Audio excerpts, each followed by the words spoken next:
Over the past couple of weeks, we've had a really good chance to look at the best aspects of Ultimate Alliance 3. Whether that's the best characters collectively, the best attacks in the game, the best abilities of every type, there's a lot of positivity that we've been talking about. But today, we are going to take a step back and look at the other side of that. Today, we will be looking at the top 10 worst characters in Ultimate Alliance 3. Now, I do want to preface today's discussion with a bit of a disclaimer. I am not suggesting that these characters are not worth using. They definitely have some benefit, and at the end of the day, if you enjoy using these characters more than other characters in the game, go for it. It is not my intention to tell you how to play the game if it's going to infringe on your enjoyment of it.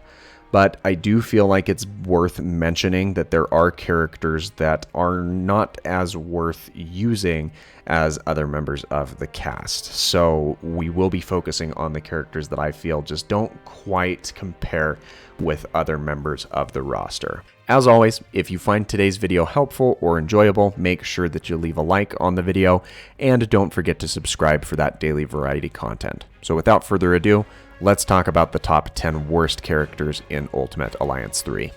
Number 10. Starting off our list, we have the only DLC character that we will be covering today. As a general rule, including the free DLC characters, they're all pretty solid. They've got a decent amount of notoriety to them and things that make them unique and useful in combat.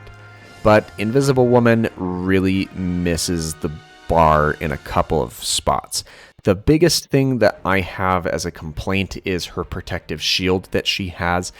I just really feel like this could have been made better if it were given some sort of offensive capability, such as having a similar effect to Black Panther's Bost's Fury, where the orbs that she places as a protection around her opponents can absorb that energy, and then once the ability expires, if it were to release that energy that was deflected or saved into a little bit of some area of effect type damage. I feel like that would be a little more beneficial to what this ability currently offers, especially because it doesn't protect the recipients from a whole lot of attacks, especially because it seems to be tailored more directly towards the stray laser fire from many of the grunt type enemies throughout the game. The other big problem that I have is with Invisible Woman's force spheres. They just deal minimal damage, and the rapid fire abilities are not really a good option throughout the entire game and throughout the cast,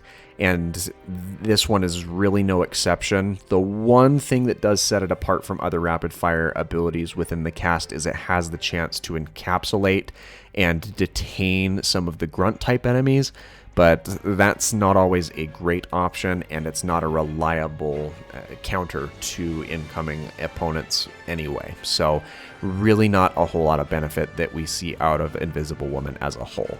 Number 9. Next up, we have Starlord. And Starlord, his biggest problem is the fact that he does not have a way to reliably deal with opponents. His standard attacks do not impede them from approaching and rushing him down. And the best option that he has is his amped up ability, where he shoots out electrical projectiles in a 360-degree radius around him. And even then, it's not a guaranteed stun on his opponents or stagger with the electrical aspect of the attack. So he just really misses a couple of things. Now, he has a very high damage capacity if he's able to combo his different abilities into his little tornado ability, but it's a character that revolves around setup and traps, and there are instances where you just have way too many opponents rushing you down to set those up reliably in a way where you can get the maximum yield out of them. So a couple of missed opportunities with Starlord's kit. Number 8. Next up, we have Drax, and Drax is a very interesting character because he kind of falls into the heavy character attribute, But at the same time, he really struggles. He really struggles keeping tabs with the damage that those type of characters are able to deal. His abilities are fairly short-ranged, and they do a decent amount of damage when he manages to land them on his opponents. But he plays as a rushdown character if the rushdown character hit like a pool noodle. And that's just not what you wanted to see in this type of a character. And I wish that he just hit a little bit harder than what he does. Number 7. Next up, we have Doctor Strange, and this one really hurts me. It really hurts me to put Doctor Strange on this list, because canonically, he's a very powerful character. He's my favorite character in the Marvel Universe, and he was just done very unjustly in this game. He's designed faithfully to what he would be able to do and be capable of doing, but the two biggest problems that I have with his kit of abilities is, first off, the Crimson Bands of Sidorak. They are just not reliable binding options at all. They are very powerful in terms of being able to stop mighty enemies, even when those mighty enemies are in the middle of charge and rush down attacks, but they're highly inconsistent as to who they choose to actually latch onto. So if you're relying on Doctor Strange to bind up opponents to get the upper hand in a large brawl, you're going to have some problems because you cannot reliably ask those bands to bind up the same enemies, and most of them end up missing if they connect with opponents at all. That's a really big problem. And then the other issue that I have with Doctor Strange is his Winds of Watum. Now, there's not a lot of abilities in this game that are capable of healing up members of your team. This is one of the few abilities that does so. However, there's a lot of better options when it comes to health recovery in the game. There's a plethora of health restoration orbs, both small and large, that are scattered throughout the battlefield by defeating your opponents, and there are more reliable options when it comes to masteries and the ability skill tree, because you can regain damage based off of using ability or synergy attacks, attacking into opponents that have been staggered, or gain health back based off of extreme damage dealt. There's a lot more reliable methods of regaining health in the middle of a fight than wasting a character's ability slot to try and fill that void. So it's painful to say, but those are really big aspects that just hold Doctor Strange back from being a much better character. Number 6.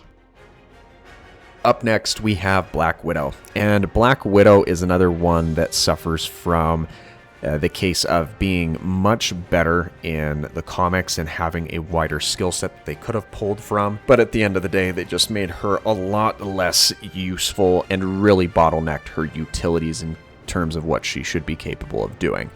The biggest problem that I have with her is she should hit harder with her standard attacks. She has a 3-hit combo on her basic attack sequence, and she should be able to unleash a much faster flurry of blows and attacks onto her opponents. Even that would have drastically improved her ability in combat to keep pace with the rest of the team.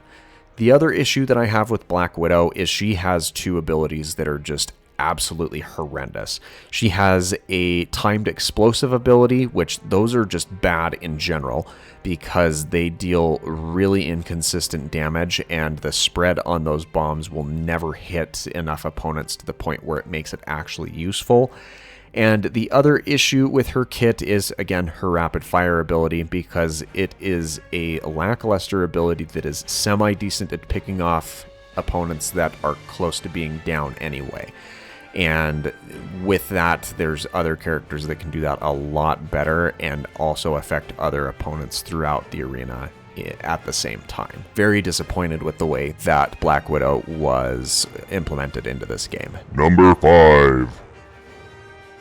We're into the top half of the list now, and we now have Crystal. And Crystal, I feel, had a lot of missed opportunities. I like the general concept of how this character was designed, because being able to play her abilities off and really maintain attributes based off of whatever ability or whatever element she was using previously is an awesome concept. but she just does not deliver on that. Her Hydro Pump ability, which is supposed to send out freezing water, is almost incapable of freezing her opponents. The only real chance that you have of getting that effect is if you use that ability on her Whirlwind, but if you're going to combo one of her abilities with her Whirlwind, you may as well use her Fire Blast, because it's going to deal more damage and be more consistent, and you should probably just avoid that Hydro ability altogether, because it's very short in its duration, and it's just not capable of doing what you need it to. Number 4. Our number 4 spot goes to our duo character, Rocket and Groot. And these two are unique within the cast because they are the only characters in the cast that are able to carry out their standard attack and their heavy attack simultaneously. But even then, it just kind of barely makes up for what anybody else in the cast is capable of doing. Because Rocket's Quantum Igniter is just a very bad damage dealing tool in the general sense. It should be able to deal a lot more damage, or at least stun the opponents to the point where they're unable to rush you down. And yes, Groot can kind of counter that by letting those heavy attacks go, but it just makes things a lot more inconsistent.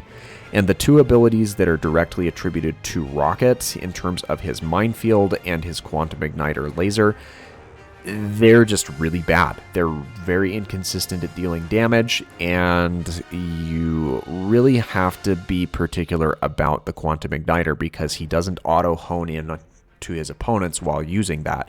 Instead, he relies on you to position Groot wherever he needs to be aiming that attack, and it just makes it highly inconsistent. Groot's abilities are meager at best, and I wish that they were better at what they do in the general sense. But all things considered, this character should have been made more potent and more powerful with all aspects of their kit. Number 3. We're into our top 3, and the next character on our list is Elsa Bloodstone. Elsa Bloodstone is not a very potent or powerful character, and she suffers from a lot of that same trait of being a range-based character that doesn't deal enough damage to really justify and ward off her opponents. I wish that her standard attacks were able to stave off some of the opponents as they are being attacked into or as she's being rushed down. When it comes to her abilities, they're okay. They're not great. She's just highly inconsistent with being able to deal damage, and even as a crowd control character, she's not good at doing what she's meant to. Number 2. Our number 2 character in this game is Hawkeye. Hawkeye's just really bad. He has a lot of problems with the way that his kit is designed, and it's really hard to implement a good ranged character into a melee-based fighting game. I get that. He has standard attacks that just do not land enough damage to really justify using. They don't stagger out his opponents. He can charge up his standard attack, but that releases one blast that doesn't do a whole lot comparatively. And his abilities have a couple of them that can deal some decent damage, but as a general rule, he just really struggles with keeping tabs and dealing damage to his opponents, anybody that he's facing off against. He just really, really struggles, and it's based around the fact that he is limited to being a projectile-based character only. Even if his standard attack sequence was physically brawling or hitting somebody occasionally with his bow, he would be made a little bit better. But he's incapable of doing that, and that causes some severe problems for the character's overall design. Number 1.